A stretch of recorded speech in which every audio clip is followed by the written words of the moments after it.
let us see some more problems based on the yesterday's class. Okay, so let us see this problem. This is from NEET 2022. An ideal gas undergoes 4 different processes from same initial state as shown in the figure below. Those processes are adiabatic, isothermal, isobaric and isochoric. The curve which represents the adiabatic process among 1, 2, 3 and 4 is. Okay, tell me which one represents the adiabatic process?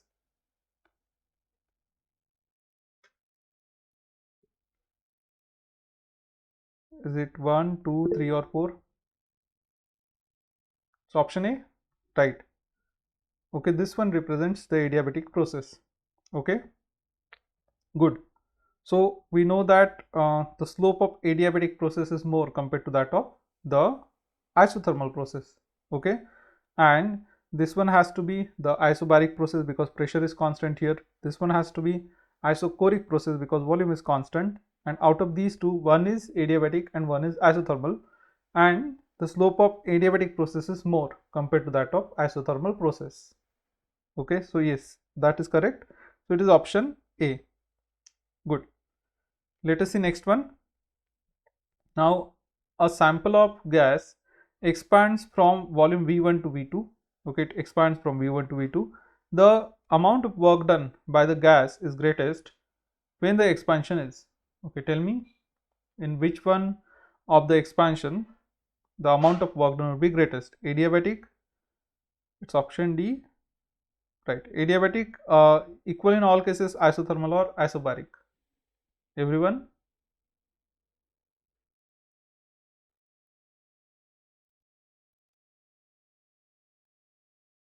Okay, so work done is greatest in the isobaric process, right? So I have put this graph here for some purpose. See, what is work done? Work done is the area under the pressure volume curve. So suppose the volume changes from V1 to V2, okay, and in isochoric process the volume cannot change. So see, here the graphs of these processes are drawn, pressure volume graphs of isobaric process, isothermal process, adiabatic process and isochoric process are drawn. So now in isochoric the volume cannot change, and now if you see the isobaric, isothermal, adiabatic, okay, so out of these the area under isobaric is greatest, right, from V1 to V2. Okay, the area of this PV graph under the isobaric condition is greatest. See, isobaric will cover this much area. Okay, isothermal, this is isothermal, it will cover this much area, and adiabatic will cover this much area. Okay, so that's why the area under the isobaric process is more, and therefore the work done will be more in case of what? The isobaric process. Okay, we know that the work done is equal to what? The area under pressure volume curve. Okay, is this thing clear, everyone?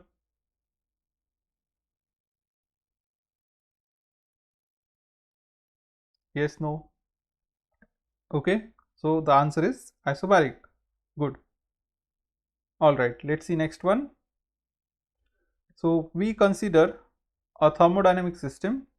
If delta U represents the increase in its internal energy and W the work done by the system, which of the following statements is true? So first one is delta U is equal to minus of W in an isothermal process. Next one is delta U is equal to W in isothermal process. Delta U is equal to minus W in adiabatic process. Delta U is equal to W in adiabatic process. Tell me which one is correct? Option C. All right. Others?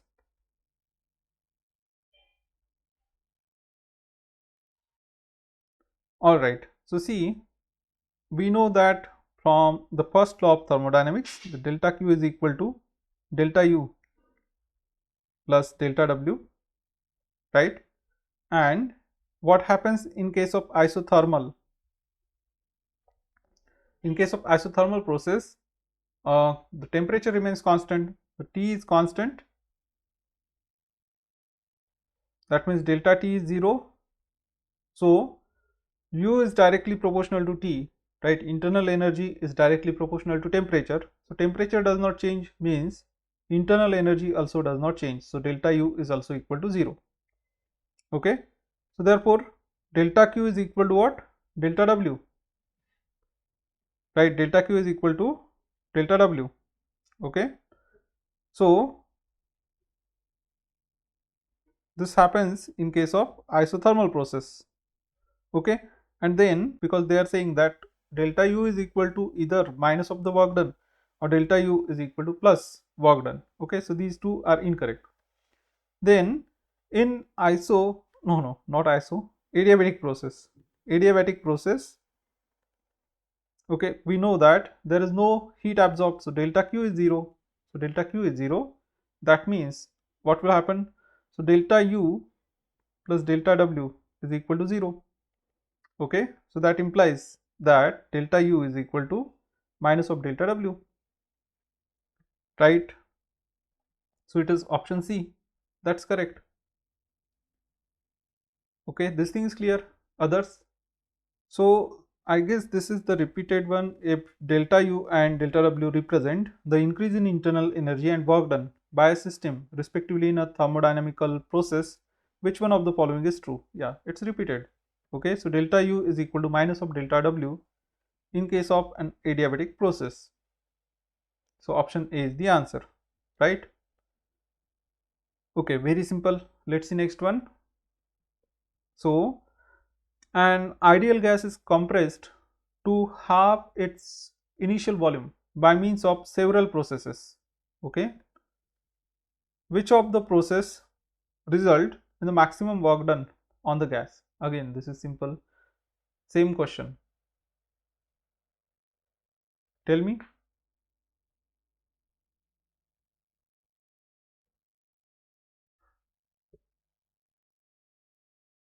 This is also repeated, no? Whether it's expansion or compression, the work done would be maximum in what case? In the isobaric process, right? So answer is option D. Yes, no. Okay, good. All right, let's see next one. Thermodynamic processes are indicated in following diagram. So this is the diagram and match the following. Okay, this is from NEET 2017. Again, same kind of questions, right? So process 1, let me zoom it. So process 1, what is process 1? What is process 1?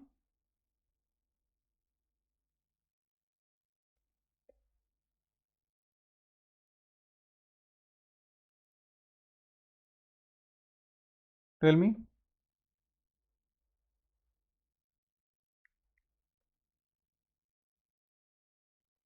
One is isochoric, right? Yeah, it's isochoric. Okay, then 4 is isobaric. Okay, what else? Out of these two, actually here we don't even need to identify, but this one has to be what? Because isotherm is drawn. Okay, so this has to be isothermal process, right? Isotherm means what? See, over this curve the temperature remains constant, 500 Kelvin. So this is an isotherm. So that means this is isothermal process. So third is isothermal, and the remaining one, that is 2, is adiabatic. Okay, so okay, so you need to match. One is what? Isochoric. 1, 2 isochoric, it's this one, right?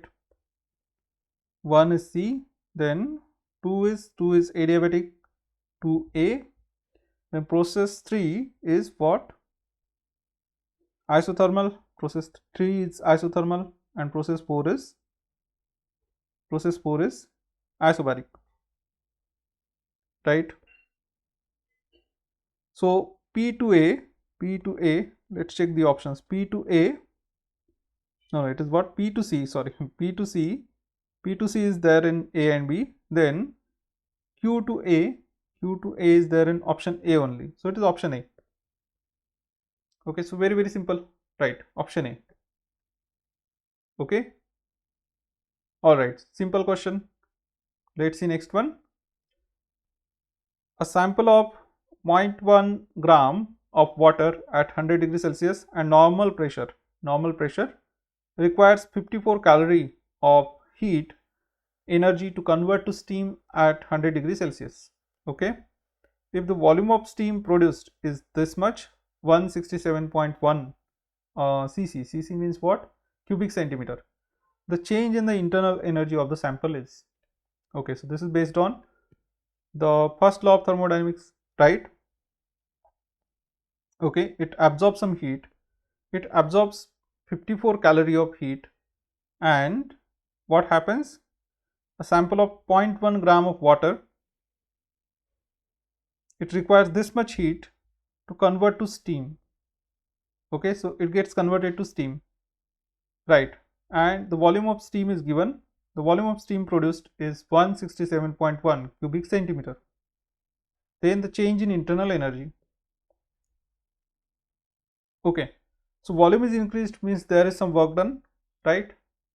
So some heat is absorbed, some work is done, and you want to find out change in internal energy. Tell me. Delta Q is equal to, you can say delta U plus delta W. Okay, and we can move delta W on other side because we want to find out change in internal energy, right? Delta U is equal to delta Q minus delta W, and delta Q is given. What would be delta W?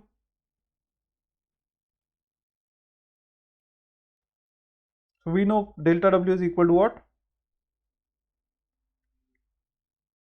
PdV. Okay, pressure multiplied by change in volume,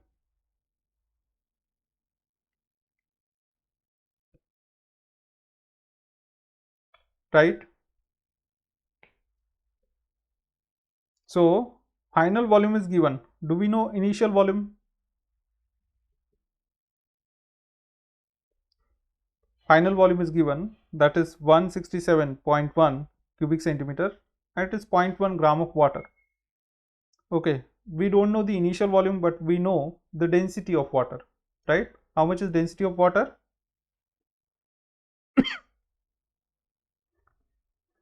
1 kg per meter cube.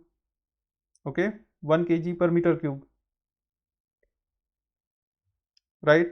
But this is 0.1 gram only.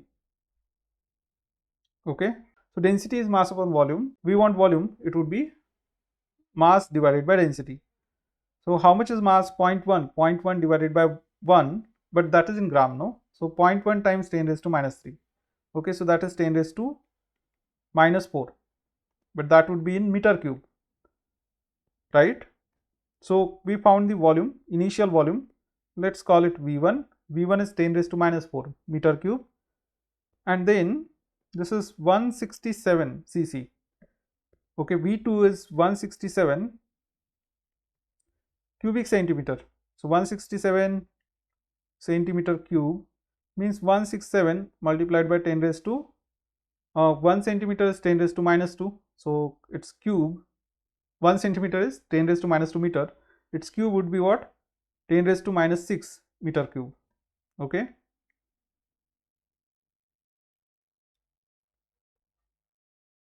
Or it is 1.67 multiplied by 10 raised to minus 4, right?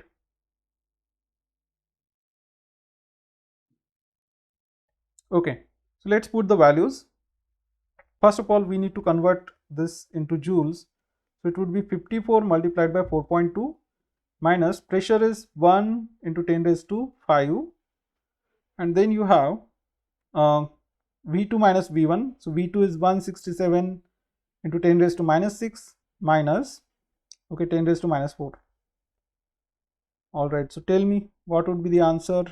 So this thing is 10 raised to minus 4, 1.67 into 10 raised to minus 6, minus 4, and that is 1 into 10 raised to minus 4. That would be 0.67, okay. 0.67 I'm sorry, 0.67 into 10 raised to minus 4 times 10 raised to 5, so that is times 10, so 6.7. This thing would be 6.7, right? And then what remains here? 54 times 4.2, that would be equal to 200, 216, 216, 220, near about 220.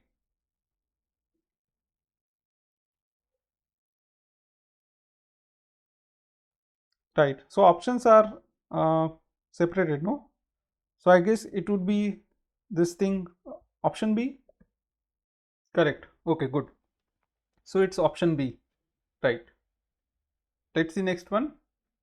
1 mole of ideal gas requires 207 joule heat to rise the temperature by 10 Kelvin when heated at constant pressure.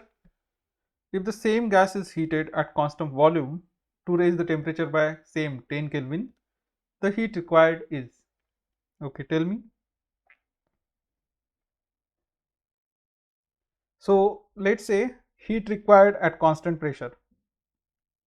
What would be heat required at constant pressure? It is n times of Cp delta T, right? We'll take the molar heat capacity at constant pressure, okay? And what is heat taken at constant volume? So it is n times of Cv delta T, right? And then we know the relation between Cp and Cv. Cp minus Cv equals to R, okay? And that is 1 mole. So for n equals to 1, here n is equal to 1, right? Therefore, this would be just equal to Cp delta T, and this is just equal to Cv delta T, okay? So what I can do is I can just subtract this from that, Qv from Qp. So what do I get? So Qp minus Qv will give me, then I can take delta T common on the right hand side. So Cp minus Cv times delta T, okay? And Qp is given, right? When it is at constant pressure, yeah, Qp is given. We want to find out Qv. So Qp is given, okay? So then we can substitute values too. So before that, let's put Cp minus Cv equals to R. This is R times delta T, okay? So Qp minus Qv, and we want Qv. So Qv would be equal to what? Qp, okay? If I take this thing on that side, it will become positive, and this thing on that side, it is negative. So Qp minus R times delta T, okay? R times delta T. So what is Qp? It is 207 minus R is 8.314. Let's take it. Okay, they have given 8.3. That's good. So 8.3, and change in temperature. Change in temperature is what? 10 kelvins. So 207 minus 8.3 times 10 is 83. Okay, 83. So 200 minus 80 is 120. 7 minus 3 is 4. 124. Okay, 124 is the answer. Right, it's option D. This one is clear?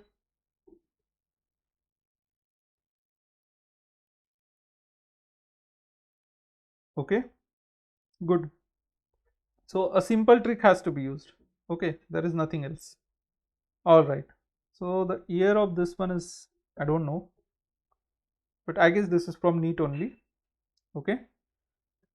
Let's see next one. An ideal gas undergoing adiabatic change has which of the following pressure temperature relationship? Okay, so we know pressure volume relationship, that is PV raised to gamma is a constant, and they are asking about pressure temperature relationship. Okay, and this question is kind of repeated in different forms. Okay, so PV raised to gamma is a constant, we know, and then we want pressure temperature relationship. That means we need to substitute for volume. Okay, that's it, right? So we know PV is equal to nRT. PV is equal to, oh, again, all right, so PV is equal to, PV equals to nRT, right? So let's say PV is equal to some constant times T. Okay, and therefore what we can say is volume is equal to what? Some constant K times T divided by, okay, volume is equal to some constant K times T divided by pressure. Okay, this is not Boltzmann constant. Okay, this is just some constant K, right? And then we can substitute this thing here. So if we substitute that, what do we get? We get pressure times volume is kT by P and raised to gamma. It is a constant. Okay, so this will be T raised to gamma and P raised to gamma in denominator. So if you move it to the numerator, it will be P raised to minus gamma. Okay, then you get P times P raised to minus gamma. T raised to gamma is a constant, because this constant raised to gamma would be a constant. You can move it on other side, so that thing is a constant. Okay, some other constant but still a constant, right? So then you have P raised to 1 and this is P raised to minus gamma. That means you have P raised to 1 minus gamma. So you have P raised to 1 minus gamma. T raised to gamma is a constant. Okay, so this is the answer. P raised to 1 minus gamma, T raised to gamma is a constant. And then you can just memorize this thing also, because there would be one pressure volume relation. PV raised to gamma is a constant. Then there would be one pressure temperature relation, and there would be one volume temperature relation for an adiabatic process, right? This thing is clear? Yes, no? You can just memorize this. Okay, for an adiabatic process, P raised to 1 minus gamma, T raised to gamma is a constant. Then this question won't take any time, right? All right, so if it is possible, you can just memorize this. Okay, let's see next one. Which of the following relations does not give equation of adiabatic process where the terms have their usual meanings? Okay, so which one is not an adiabatic process? So P raised to 1 minus gamma, T raised to gamma is equal to constant. Is it an adiabatic process or not? Okay, option D. Let's check.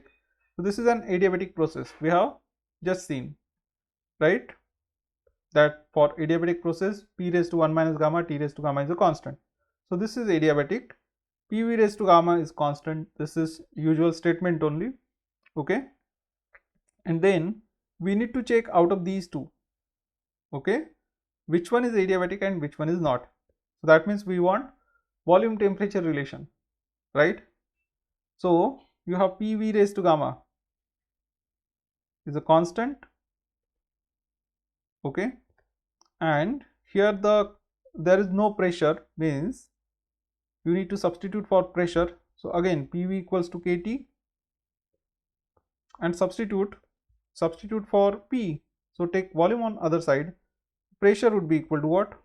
Pressure is just equal to KT divided by volume, and put it there. So if you put it there, what do you get? So it is KT by volume, okay, multiplied by volume raised to gamma is a constant, and this constant will move on other side, so that will be a constant.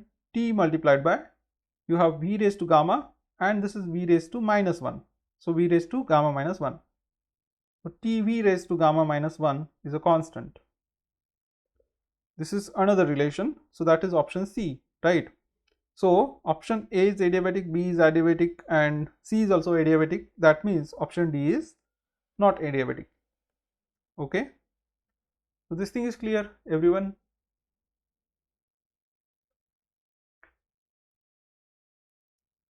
Right? Okay, good. So then you can remember this another relation, okay, for an adiabatic process, right? So you might say there are too many relations. Okay, PV raised to gamma is constant. You might have remembered it. Okay, so then P raised to 1 minus gamma, T raised to gamma is a constant, and TV raised to gamma minus 1 is a constant. Okay, all right. Let's see next one. If the ratio of specific heat of a gas at constant pressure to that at a constant volume is gamma. Okay, so they are saying that gamma is equal to Cp divided by Cv. The change in internal energy of a mass of gas when the volume changes from V to 2V at constant pressure P is. Okay, what would be the change in internal energy? This is the question. All right, tell me. You know PV equals to nRT, right? So volume changes from V to 2V. What will happen to the temperature then? You have PV equals to nRT, okay, and that is 1 mole of gas ratio at constant pressure, the change in internal energy of mass of gas, okay, when the volume changes from V to 2V. Okay, so PV equals to nRT you have, and this is suppose PV1, then you will have PV2, okay, P times V2 is equal to nR times T2. So this would be T1. Then now you can find out what would be the change in internal energy. Okay, so this thing is nRT2, nRT2, nRT2 minus nRT1 will give you what? P times V2 minus P times V1. Okay, right? So nRT2 minus nRT1 will give you, okay, PV2 minus PV1, right? So final volume is 2V and initial volume is V. So this is 2 times PV minus PV, means you can say this is equal to what? PV, and you have nR T2 minus T1. Okay, nR can be taken constant, sorry, nR can be taken common, right? So then what is the internal energy? How can you write internal energy? Okay, internal energy can be written as U is equal to N times, I can say it is Cv into T, okay, and therefore delta U would be equal to what? N times of Cv multiplied by delta T, that is T2 minus T1, right? So let's write this thing as delta T. Okay, so is there a connection between these two? There is a connection, right? This is nR times delta T is equal to PV, and from here we can find out change in temperature, because we want change in internal energy only. So we can find out change in temperature, that will be equal to PV divided by nR. This implies the change in temperature, okay, delta T is equal to,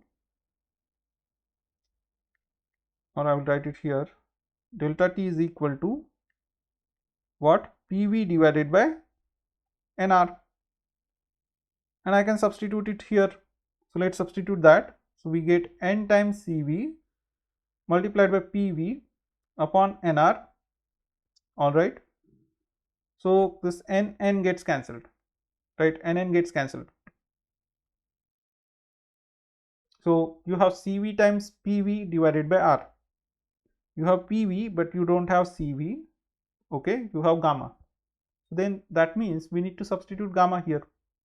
Okay, so what is R? What is R? R is Cp minus Cv, right? I mean, what is R in connection with Cp and Cv? Okay, so I will just take this thing just to make some space this side, and we substituted this thing. Okay, so that's fine. Then we have Cv times Pv by R. Okay, so this is Cv times Pv divided by, and because there is gamma in options, we need to substitute R equals to what? Cp minus Cv. And then what we can do is we can take that Cv in the denominator, right?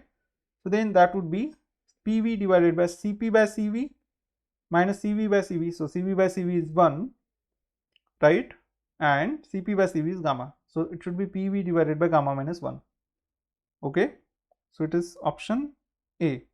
It is equal to, I can say, Pv divided by Cp by Cv minus Cv by Cv. Okay, so what I have done is I have moved this Cv in the denominator of denominator because it's in numerator, and I wanted to adjust gamma. Okay, so this is Cp by Cv, that's gamma. Gamma minus Cv by Cv is 1. So the answer is Pv divided by gamma minus 1. Pv divided by gamma minus 1. Okay, is this one clear? Tell me, everyone.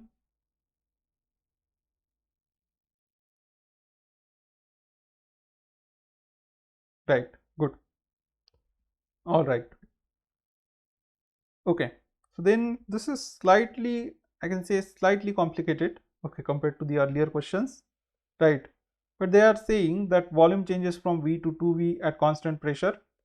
Okay, and from this one you want to find out change in temperature, because the change in internal energy would be related to change in temperature only.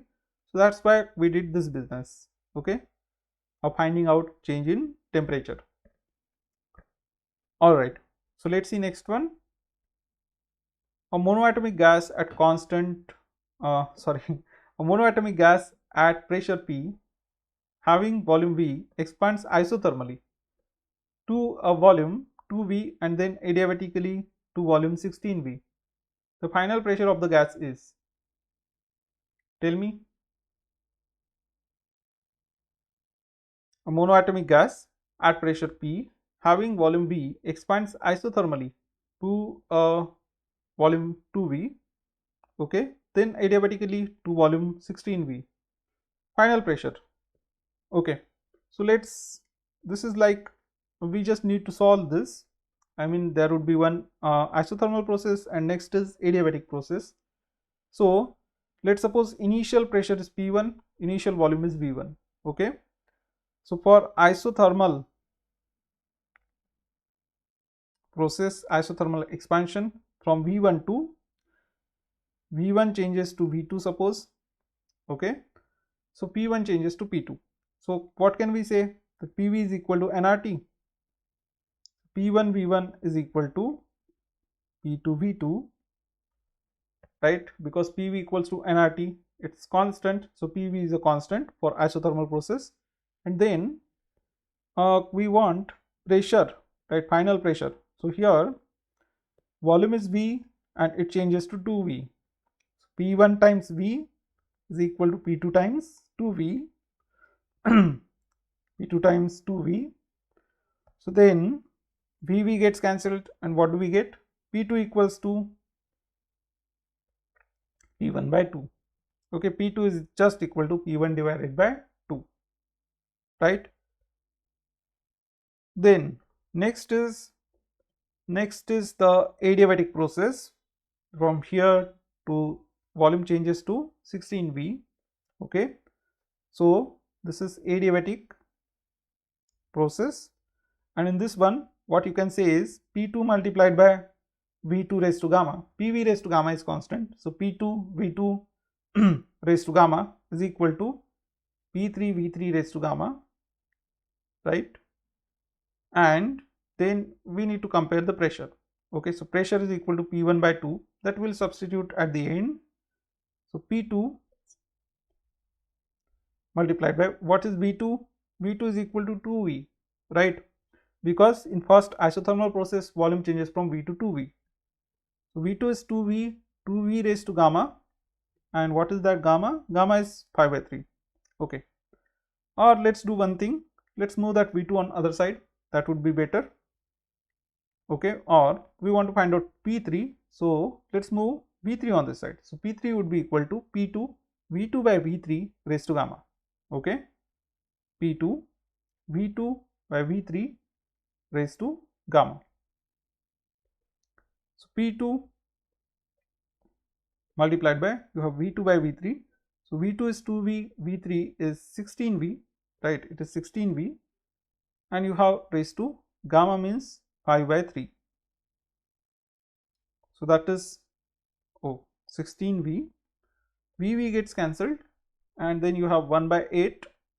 Then you have that thing raised to 5 and cube root of that. So first let's take cube root, because we have 5 times 1 by 3, right? So let's take cube root first.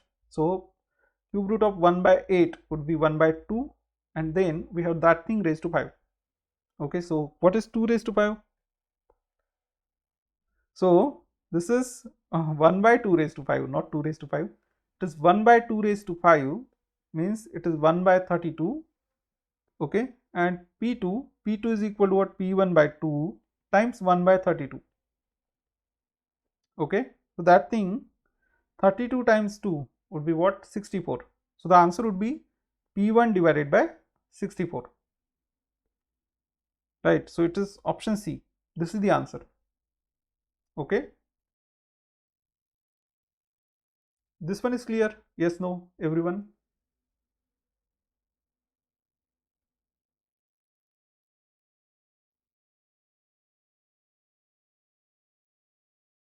Okay, Nikita.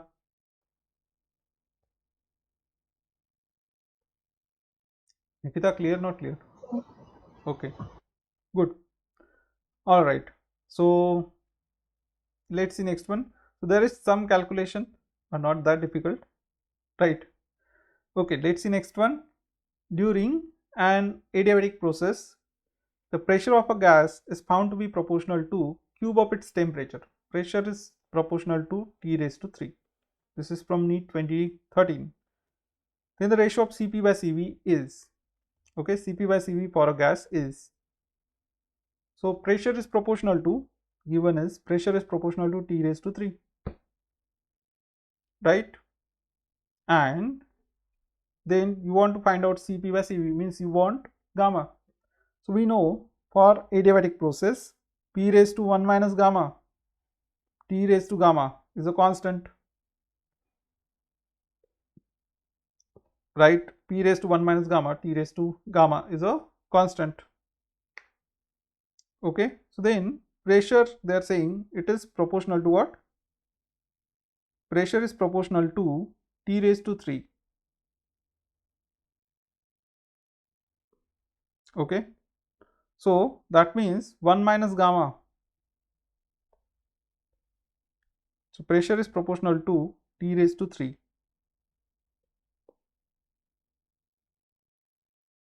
okay. What we can substitute here is T raised to 3, T raised to 3 raised to 1 minus gamma times T raised to gamma is a constant, okay. Then we can just multiply this thing by 3. So this thing will be T raised to 3 minus 3 gamma plus 1 gamma, that is minus 2 gamma.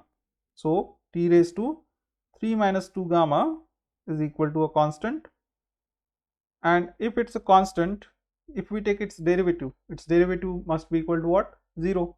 So let's take its derivative.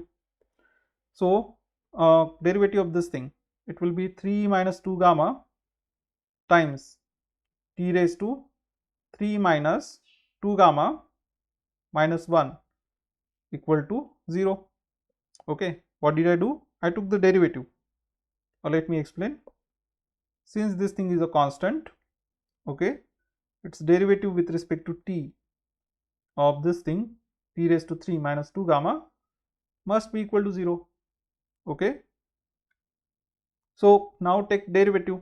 So derivative is 3 minus 2 gamma, right? The power comes to the in multiplication multiplied by T raised to 3 minus 2 gamma minus 1. That means it is 3 minus 1 is 2, 2 minus 2 gamma, and that's equal to 0. So if that is equal to 0, then you can take that T raised to something on other side, okay, right, and divide 0 by that, because temperature won't be equal to 0. So then you get 3 minus 2 gamma is equal to 0. 3 minus 2 gamma is equal to 0. That means 3 is equal to 2 gamma. 3 equals to 2 gamma, and gamma is equal to 3 by 2. Alright, so Cp by Cv is equal to 3 by 2. That's the answer. It is option B.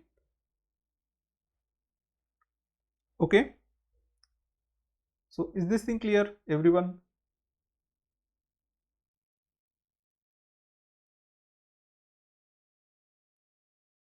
Right.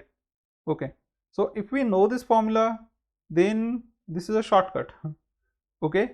I mean, if we know this formula, P raised to 1 minus gamma T raised to gamma is constant in an adiabatic process, then we can substitute, because pressure is directly proportional to T cube. We could just substitute, okay, this thing in place of pressure T raised to 3.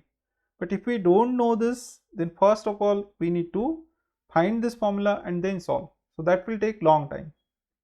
Okay.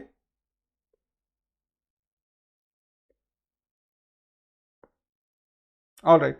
So that will take long time. So that's why I said remember this formula. Okay. Because it has been repeated in different forms. So this is, I guess, third question that we are seeing based on the same formula. Right. Okay. Let's see next one. 1 mole of an ideal gas goes from initial state A to final state B via two processes. It first undergoes isothermal expansion, okay, from V to 3V, and then volume is reduced to 3V, from 3V to V at constant pressure. Pressure is constant. Correct PV diagram representing two processes is isothermal expansion and then isobaric, because pressure is constant, no, at constant pressure. So isobaric compression. Tell me which one is correct.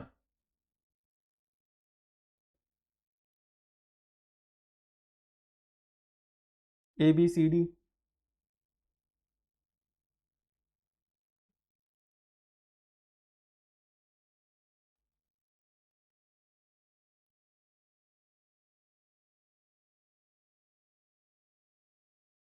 Yes, anyone?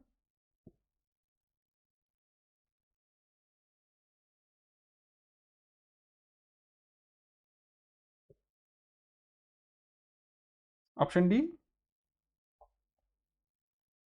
Right, option D is correct. Good. Everyone?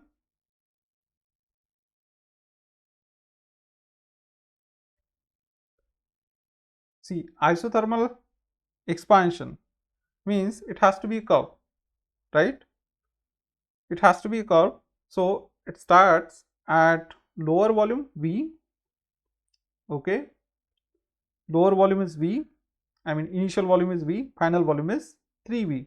So from V to 3V, the arrow should go like this, okay? So in first one it doesn't go like that, and in option C also it doesn't go like that, because this is just a straight line. An isothermal curve is not a straight line. This is incorrect, this is incorrect, this one is correct, this one is correct, right? But then they say isobaric compression. So isobaric means pressure remains constant. So again it goes from 3V to V, but pressure should be constant. Here it's not constant, okay, it's constant in this one. So this is the answer, right? So very simple question. Okay, yes, no?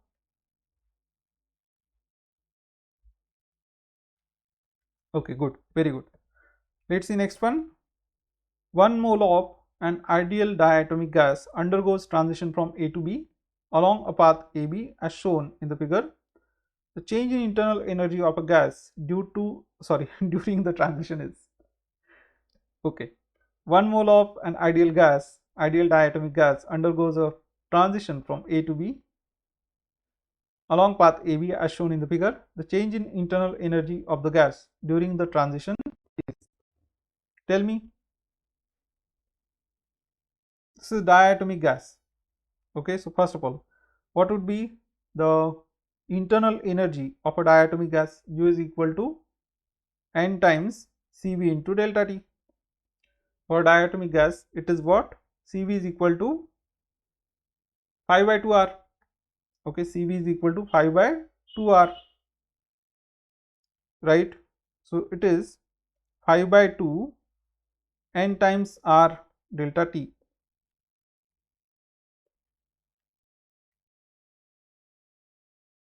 Oh, I wrote delta T. Sorry. Internal energy is U times, okay, internal energy is U is equal to N times Cv into T. Okay, and that is for a diatomic gas, Cv is equal to 5 by 2R. Okay, 5 by 2R. Put that, so you get 5 by 2 nRT. For monoatomic gas, 3 by 2 nRT. For diatomic gas, 5 by 2 nRT. Okay, diatomic gas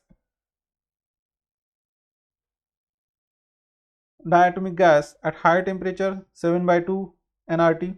Okay, then you want change in internal energy. Okay, so you know PV equals to nRT. Just find out PV, right? I mean change in temperature.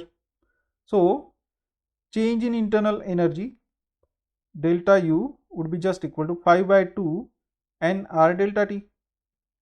Okay, you want nR delta T, so PV equals to nRT, right? So that would be equal to what? That would be equal to delta PV or P times delta V. Is pressure constant? No, pressure is not constant. Okay, so initially it is P1 V1. Okay, finally it's P2 V2. So nR delta T would be just equal to what? P2 V2 minus P1 V1. P1 V1, like we did in some earlier problem. Okay, so how much is initial pressure and initial volume? It's 5 times 4. Final pressure and final volume is 2 times 16. This is 2 times 16 minus, okay, 5 times 4, right? So this is, yeah, 20, and this is 32. 32 minus 20. It is not 16. 2 times 6 only. How come I write 16? It's 2 times 6 only. Okay, 2 times 6 minus 5 times 4. How much is that? This is 12 minus 20. Okay, 12 minus 20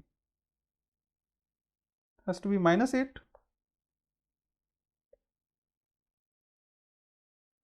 right? So then substitute that over here. This thing is clear? Yes, no?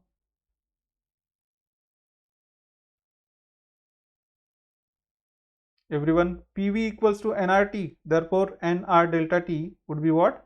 P2 V2 minus P1 V1. Okay, and P2 V2 is 2 times 6, right? 2 times 6 minus P1 V1 is 5 times 4. Okay, this point is 5 times 4, right? So this is 12 minus 20, so minus 8. Substitute that here, and therefore you have change in internal energy is equal to 5 by 2 multiplied by nR. N is 1. Okay, so nR delta T is equal to what?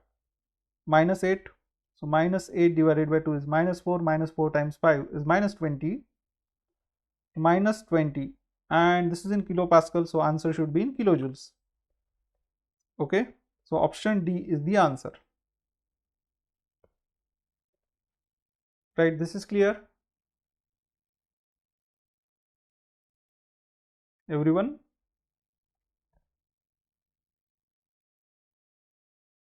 Okay, good. All right, so this is again similar to an earlier question. Okay, in some earlier question we had substituted nr delta t is equal to what? Final, I mean work done.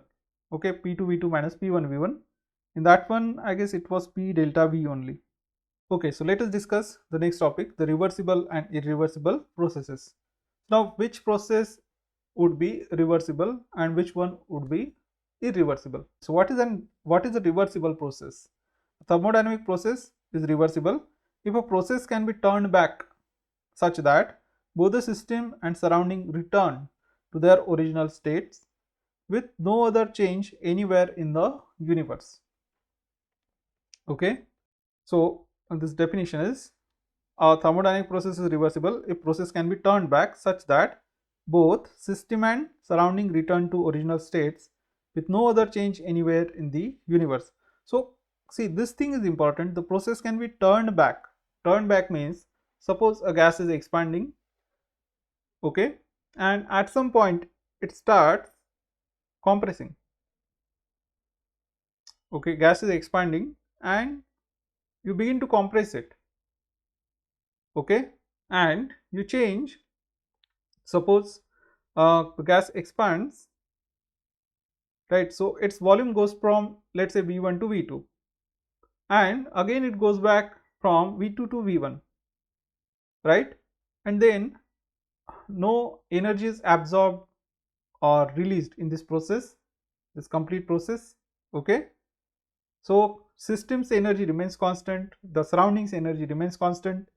Okay, there is no change anywhere in the universe, means the energy of system is same, energy of the surrounding is same, the total energy of the universe is same, right? Then that process, you can call it a reversible process.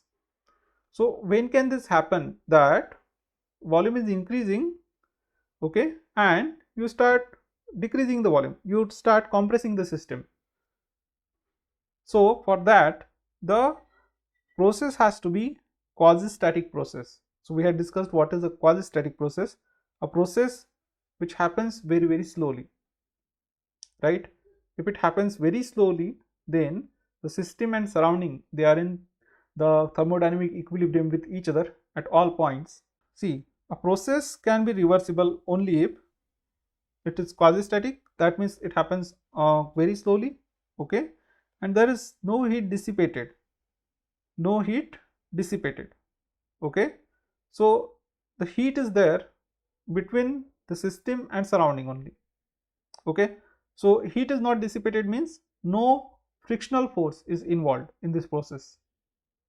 This thing is clear.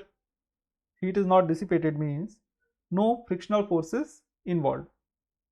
Okay, there is no loss of heat due to the friction, because if there is loss of heat due to the friction, then you cannot regain that energy.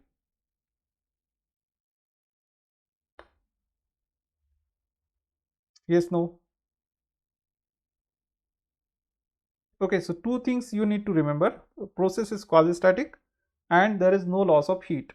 Okay, so some examples of reversible processes: a quasi-static isothermal expansion of ideal gas, then a quasi-static, again quasi-static adiabatic expansion of an ideal gas. Then you can write down anything, a quasi-static isobaric expansion, isobaric compression of an ideal gas. All these processes would be what? Reversible processes. Okay, then next is an irreversible process. So what would be irreversible process? If it is a thermodynamic process which cannot be turned back such that the system and surrounding return to original state without having a change somewhere else in the universe, then that process is irreversible. Okay, then that process is irreversible. For an example, suppose there is some container, okay, and there is gas inside that container, right? and then there is a knob too. I mean,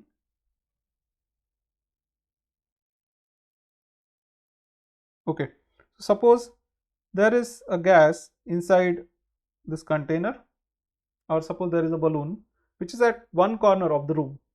Okay, the balloon is filled with gas, and you pinch that balloon, so what will happen? The gas will come out, right? The gas will expand and it will reach all parts of a room. Now can you take that gas from all corners of room, take the air from all corners of room and fill it back to the balloon? You cannot do that, right? So that is an example of irreversible process. Okay, so what are the properties of irreversible processes? Irreversible processes are fast, they are fast, and there is heat dissipation due to friction, viscosity, etc. So there is some friction involved, there would be some viscosity, right? I'm sorry.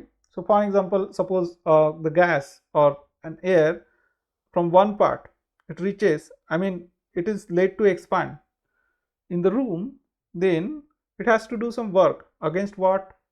Against the remaining air inside the room, and air is viscous. Okay, right? So these are some examples: transfer of heat from a hot body to a cold body. Okay, diffusion of gases, this is exactly what I said just now. Then you can say, what else? Suppose some water is falling, okay, in a waterfall. Water falls from a higher height to some lower height, right? There is some height difference, okay, in a waterfall. So can it go back to that height? You cannot do that, right, without doing some external work. Okay, you can take that water, you can collect it, okay, and you can put it back, right, at the top, but then you will need to do some work. So you will need to extract some energy from somewhere else. Okay, so that kind of process is what? An irreversible process. Almost all of the processes that you see in day-to-day life, they are irreversible processes. Okay, so is this thing clear, everyone? Okay, and the thermodynamic processes that we studied are idealized processes. Okay, they are quasi-static, means quasi-static is an ideal process. Okay, it doesn't happen in real life. Okay, and there is one more point. So in case of an irreversible process,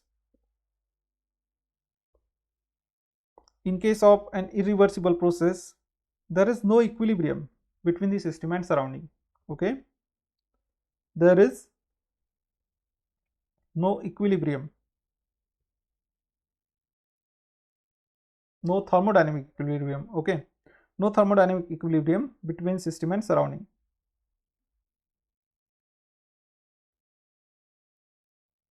System and surrounding, right? So these are properties of, I mean these are the points which we need to remember for the irreversible process. And here I should have written the third point: system and surrounding, they are always in thermal equilibrium.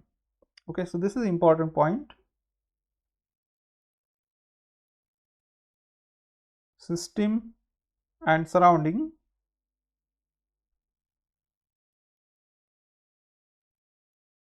are always at thermal equilibrium. Okay, so I will edit that.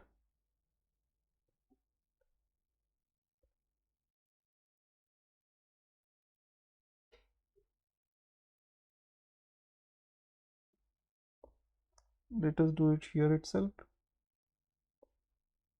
Always at a thermal equilibrium.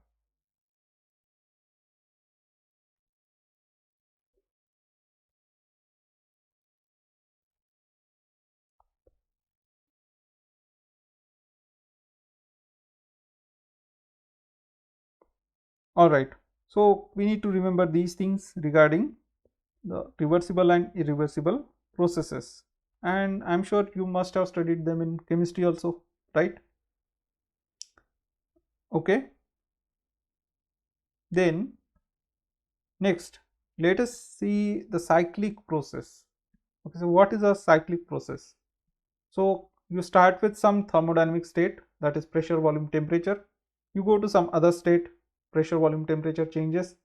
Okay, and you can go along this path, this path, this path, follow n number of paths, and the system comes back to the original thermodynamic state. Then that process, the total process, is known as a cyclic process. Okay, so the total process is known as what? The cyclic process. Now what will happen in a cyclic process? So suppose your system starts with point A, that means thermodynamic state A. So pressure, volume, temperature will have some values, and you come back at the same state. Then what will happen? So the change in internal energy in cyclic process would be equal to 0, because there is no temperature change, right? Temperature change is not there, because at point A, pressure, volume, temperature, they have some value, and when you come back to A, the pressure, volume and temperature, they will come back to the same values, right? That means there is no change in internal energy. The internal energy remains constant. Okay, and what would be the work done? So work done is area under the PV curve. It is always area under the PV curve. Okay, right? And heat absorbed or heat released would be just equal to the work done. Why? Because you have first law of thermodynamics, the delta Q is equal to delta U plus delta W, and since delta U is equal to 0, delta Q is just equal to delta W, right? Delta Q is just equal to delta W, because delta U is equal to 0. Okay, this thing is clear, everyone?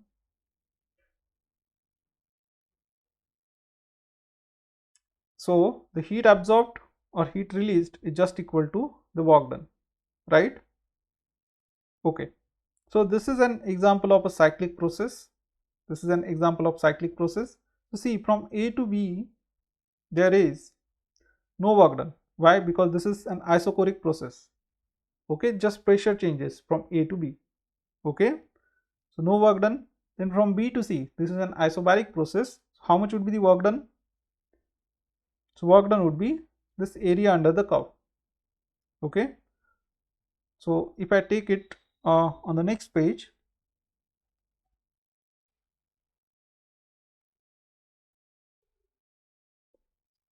so let me take this diagram only.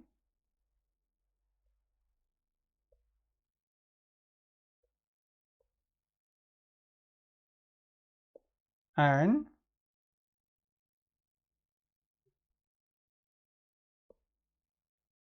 okay, so how much would be the work done from B to C? So suppose the pressure is constant. This is an isobaric process. How much would be the work done? So see, volume at this point is suppose V1, volume at this point is suppose V2, right?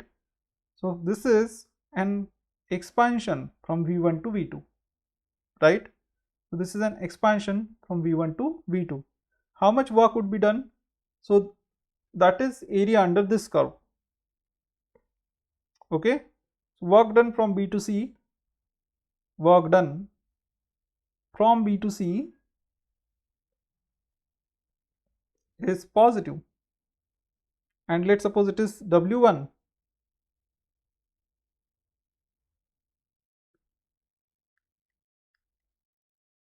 Okay, W1 is the work done from B to C. This is positive because the system is expanding, right? The volume is increasing from V1 to V2. Then suppose W2 is work done from C to A, and here there is compression. Okay, so you can find out area under this curve, but you need to take negative area. Why negative? Because this is compression. Okay, so W2 is work done from C to A, and it is negative. Okay, so B to C, how much of work is done? So it is area under the curve BC, right? It is this much area, okay, and this is positive.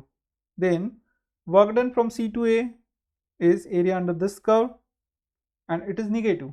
So you have this area minus this area. What remains? The area inside of this one, okay, inside the cycle, right? This thing is clear, everyone?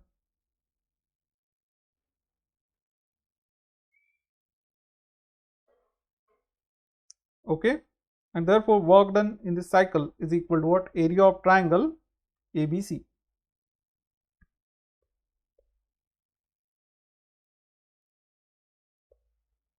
Okay, therefore work done in cyclic process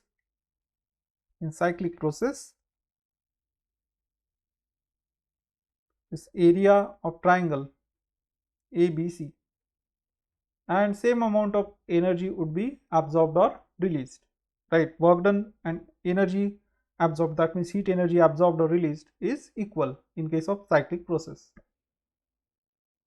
Okay, this thing is clear?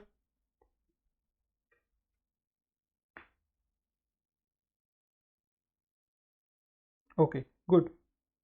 So this is a cyclic process, and then quickly let us discuss the second law of thermodynamics too.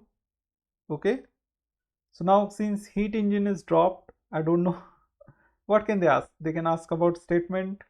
Okay, so the syllabus is reduced here. Anyways, so let's see second law of thermodynamics. What does it say? So there are various statements of second law of thermodynamics. One is Clausius statement: no process is possible whose sole result is transfer of heat from a cold object to hotter object. Okay, what this statement says, that you cannot transfer heat from a cold reservoir to a hot reservoir without doing any other work. Okay, so you cannot connect cold reservoir with, this is cold reservoir, this is hot reservoir, so there cannot be a single process like this. So something, some medium, okay, let's say a gas or something, okay, some fluid, let's say, takes heat from the cold reservoir and it gives that heat to the hot reservoir. Okay, only this thing and nothing else. And in order to do that, no other processes involved is not possible. Okay, so this is one statement, right? This is one statement. Second statement is by Kelvin and Planck, Max Planck. No process is possible whose sole result is absorption of heat from a reservoir and complete conversion of heat into work. Okay, so Planck says, or Kelvin and Planck say, that no process is possible whose sole result is absorption of heat from a reservoir and complete conversion of that heat into work. That means it's not possible to do work without some dissipation, right? This is another statement. Okay, we'll understand this, and in order to understand this thing, we need to take an example of heat engine only. So let's take an example of heat engine. Okay, and alternately this thing can be written as no heat engine operating between two given temperatures can have 100% efficiency. 100% efficiency means amount of heat taken is equal to amount of work done. Okay, output is equal to input, right? So no machine is possible which has 100% efficiency. Okay, so it is not only applicable to heat engine, it is applicable to any kind of machine, that no machine is possible which has 100% efficiency. All right, so let's discuss heat engine. So they have not given this in the syllabus, that means questions based upon this will not be asked. But then in order to understand this thing, the second law of thermodynamics, we need to see heat engine. Okay, so what is a heat engine? It's a machine which converts heat energy into mechanical energy. That means it does some work. Okay, for an example, so see this heat engine. So here you have some water. Okay, very simple heat engine. You have some water, you heat it. So what happens? It gets converted to steam. Okay, so heat energy is converted to what? Partly it increases the internal energy of water because its temperature will rise, and part of the energy gets converted to what? Part of the energy gets converted to the kinetic energy of steam. Okay, so steam will, it flows like this. Okay, and then there is this turbine. Steam falls on the turbine and it begins to rotate. So this is an example of a heat engine, right? So now you can consider that already the water was at 100 degrees Celsius, okay, or already there was steam only. So whatever energy you gave, it gets converted to what? Kinetic energy only. Okay, so this is all assumption. Okay, total idealization. So Q1 is the amount of heat absorbed, that is equal to the kinetic energy of the steam only. And now because of that kinetic energy, what will happen? The steam falls on the turbine and it rotates. So some work is done, and then there is colder surrounding. So some heat will be given to the colder surrounding. Okay, so some heat is taken from here. So this is the hot reservoir. Then out of that energy, out of that heat, some work is done and some heat is released to the colder surrounding. Okay, so this is simplest of an assumption. In practice, not only this thing will happen, but also what will happen? The temperature of water will rise. So some amount of heat is given there, right? Then now water gets converted to steam. So the latent heat will come into picture. So some amount of heat is required in changing the state, right? So that is the latent heat. Okay, so some heat goes into that. So some energy goes into that. And then remaining of the energy, even if we consider no loss over here, so remaining of the energy will get converted to kinetic energy, right? So part of the energy will get converted to kinetic energy. And out of that, then some work is done and some energy is given to the surrounding. Okay, right, this thing is clear. But we are taking simplest picture that this fluid water takes heat Q1, then it does work W, and it gives away the amount of heat Q2 to the surrounding. This is the simplest picture. Okay, so this is the heat engine. Okay, this is an example of heat engine. This is a heat engine. What does it do? It takes some heat from the body at high temperature, that is a hot reservoir. It takes some heat, it does some work, okay, and it gives away the remaining amount of heat, the remaining amount of energy to what? The body at cold reservoir. Okay, this thing is clear to everyone.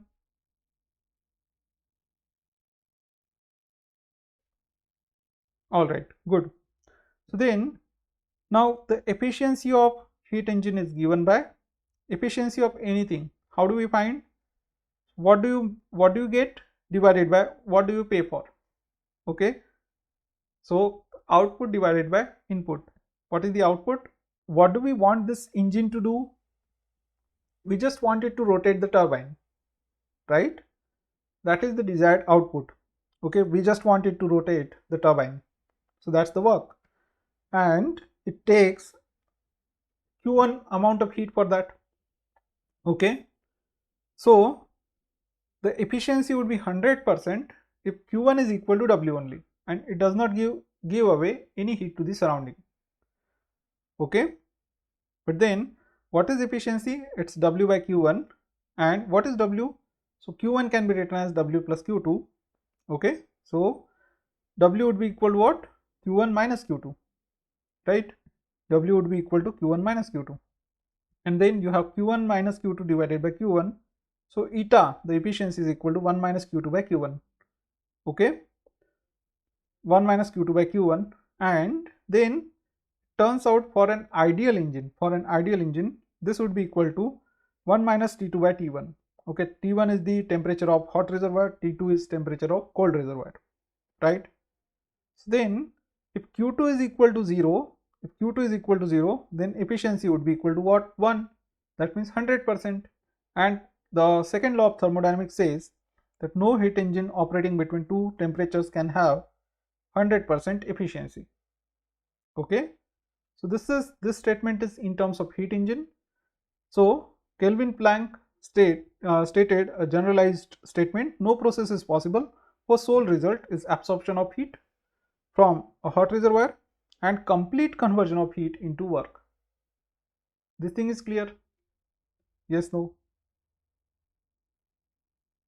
So that means you cannot have any engine having efficiency equal to 100%. Okay. All right. So this is the second law of thermodynamics, and the Clausius statement: no process is possible whose sole result is transfer of heat from a cold object to a hotter object. Now this thing is transfer of heat from cold object to hot object. Okay, this is for another topic which is also deleted. It is called as refrigerator. Okay, so what is refrigerator? So suppose you operate this heat engine in the reverse way, it becomes a refrigerator. What does it do then? It takes heat from the cold reservoir. Okay, so then its temperature increases. Okay, so suppose you have some fluid, it takes heat from cold reservoir, its temperature would increase a little bit, right? To take heat, its temperature initially should be lesser than that of temperature of cold reservoir.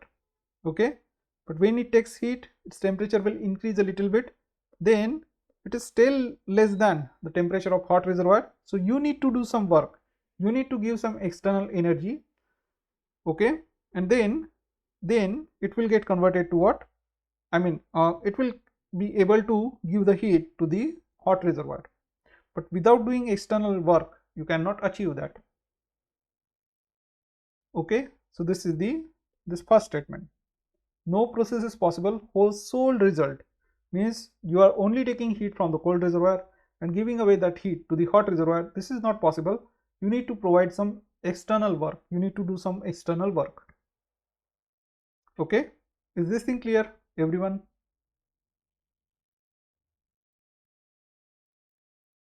Right, good. So this is the second law of thermodynamics. All right, so let's come to the cyclic process. Okay, I mean, we have studied cyclic process now, so let's try to solve this problem. So a system is taken from a state A to C by two paths, ADC and ABC. Okay, so this is not cyclic process. ADC, you are going from A to C along two different paths. Okay, and ABC as shown in the figure, the internal energy at A is UA equals to 10 joules. Here the internal energy is equal to 10 joules. Along the path ADC, the amount of heat absorbed is dQ1. So let's say this is path 1, no? This is path 1, and dQ1 is 50 joules and work obtained is 20 joules. Okay, so dQ1 is equal to 50 joules, dW1 is equal to 20 joules. And along path ABC, the heat absorbed is 36 joule. So along this path, the heat absorbed is 36 joule. The amount of work done along the path ABC is. Okay, so this is simple, right? So it is based upon the concept of the state variables and path variables. What are state variables? Pressure, volume, temperature and internal energy are state variables, right? So when you move from here to here, what happens to the state variable? You move along this path, you move along this path, you move along any path, the change in state variable would be same. Okay, thermodynamic state variables, they are also called as point variables. Okay, but state variable is common. When you move from here to here, there is change in state, so change in state variable is same. Okay, So that means there will be same change in internal energy along two paths, right? So then we can write down dq is equal to du plus what, dw. So for first path, let's say dq1 is equal to du1 plus dw1, and therefore du1 would be equal to what, dq1 minus dw1, and that is equal to 50 minus 20. Okay, so 50 minus 20, that is 30 joules. This is du1. Okay, and du1 would be equal to du2 because u is state variable, right?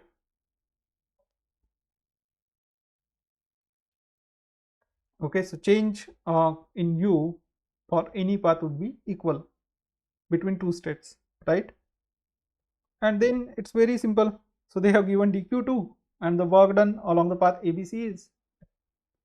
So again you can write that dq2 is equal to du2 plus dw2.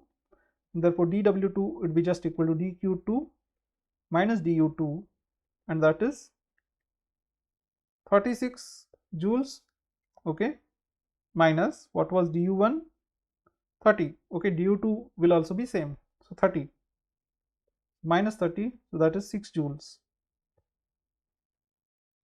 Okay, so it is option D. Very simple, right? This one is clear? Yes, no, everyone?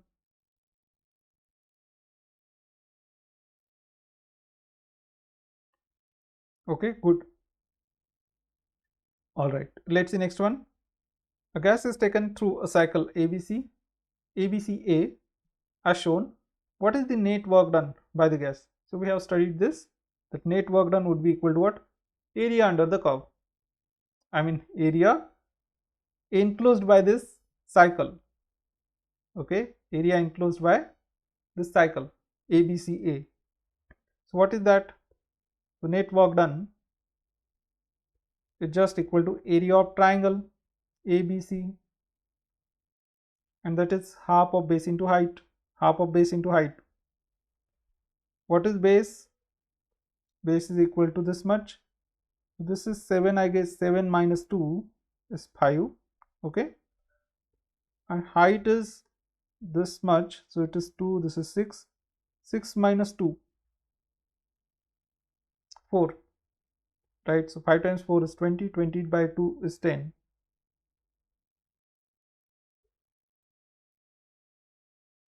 Okay, but this is in 10 raised to 5 pascals. Okay, this is 10 raised to 5 and volume is in 10 raised to minus 3. So the outcome of this would be what? 10 raised to 5 times 10 raised to minus 3, because unit along this axis, volume axis, is 10 raised to minus 3 meter cube, and unit for this axis is 10 raised to 5 pascals. Okay, so 10 raised to 5, 10 raised to minus 3, this thing is 10 raised to 2, right? 10 times 10 raised to 2, and that is equal to what? 1000. Okay, so 1000 joules is the answer. Very simple. Yes, no, right? Okay, good. Let's see next one. A thermodynamic system is taken through the cycle ABCD as shown in the figure. So this is ABCD. Heat rejected by gas during the cycle is. How much is heat rejected? It's equal to the amount of work done. Okay, what is that? So it is again area under, delta Q is area under the cycle. Okay, so area of this is a square, I guess. Okay, A B C D A, right? How much is it? So it is AD multiplied by AB. And what is AB? AB is 3V minus V. Okay, this is 3V minus V multiplied by AD is 2P minus P. So this is 3V minus V means 2V, 2V multiplied by 2P minus P is P, so 2PV. Okay, so the answer is 2PV. Okay, so it is option A.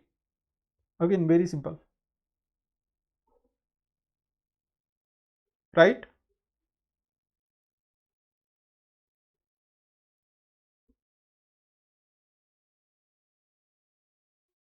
Okay, good.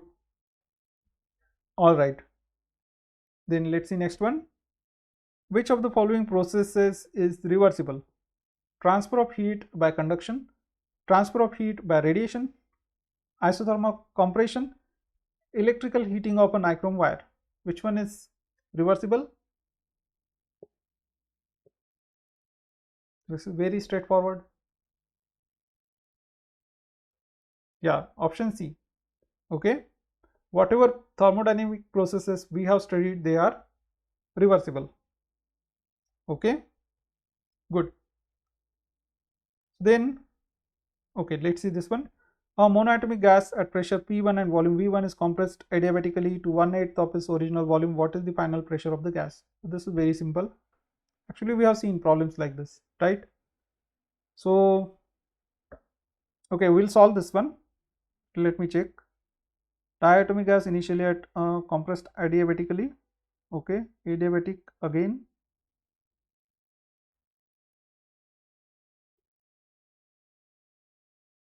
Okay, let's see this one. Thermodynamic system is taken from state A along ACB and is brought back to A along BDA, ACB to BDA as shown in the PV diagram. Okay, the net work done during the complete cycle is given by the area of, so it would be given by area of ACBDA, right? It's given by the area ACBDA. It is option C. Okay, so this is very simple. So now see, we'll solve this problem, but then I will suggest you, we have solved numerical problems. Okay, we have seen less problems based upon this thing, because earlier this thing means we have seen less conceptual problems based upon the second law. Okay, and the heat cycle, not heat cycle, sorry, cyclic process. Okay, so I will suggest that you should solve some problems at least based upon the reversible process. Okay, conceptual problems, not the numerical problems, conceptual problems. Okay, based on the cyclic process and reversible irreversible processes. So there would be some questions in the worksheet. Please try to solve that. Okay, all right, so let's proceed to this question. A monoatomic gas at pressure P1 and volume V1 is compressed adiabatically to 1/8 of its original volume. What is the final pressure of the gas? Okay, tell me. This is very simple, right? So PV raised to gamma is constant. Okay, so we can say P2V2 raised to gamma is equal to P1V1 raised to gamma, and we want final pressure, no? So P2 is equal to P1 times V1 by V2 raised to gamma.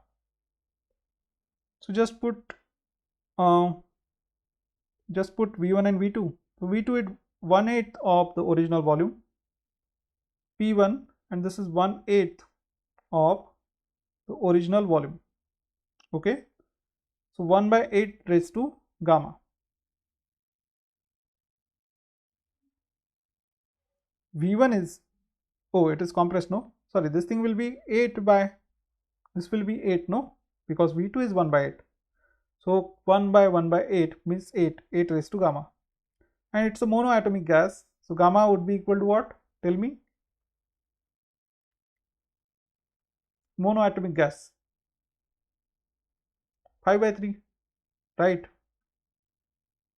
Gamma is just equal to 5/3. So P1 multiplied by 8 raised to 5/3. Yeah, 5/3. So 8 raised to 1/3 is 2. 8 raised to 1/3 is 2. 2 raised to 5 is 32. So therefore the answer would be what? 32 times P1. Okay, so answer is 32 times P1. Very simple. Okay, then there is one more. Okay, in adiabatic change, the pressure and temperature are related as P is proportional to T raised to C, where C equals to, okay, C equals to what? Tell me. Okay, so we have P raised to 1 minus gamma. T raised to gamma is a constant, right? And pressure is T raised to C, means you can substitute T raised to C here. So you have T raised to C multiplied by 1 minus gamma T raised to gamma, and this is constant. So if it's a constant, take its derivative. Okay, take its derivative. So therefore d by dt of this thing, d by dt, capital T of this thing, T raised to C multiplied by 1 minus gamma. So C minus C times gamma, okay, plus gamma is equal to 0. So if derivative of this thing is 0, that means C minus C gamma plus gamma is equal to 0. C minus C gamma plus gamma is equal to 0. And then you can put gamma equals to, because this is monoatomic gas, so gamma is equal to what? Pi by 3. Just put that. So C minus C into pi by 3 plus pi by 3 is equal to 0. Okay, that pi by 3 we can move on other side, or let's keep it on this side. And 5 by 3c minus c means 2 by 3c. So 2 by 3c, okay, is equal to 5 by 3, right? That's what we get.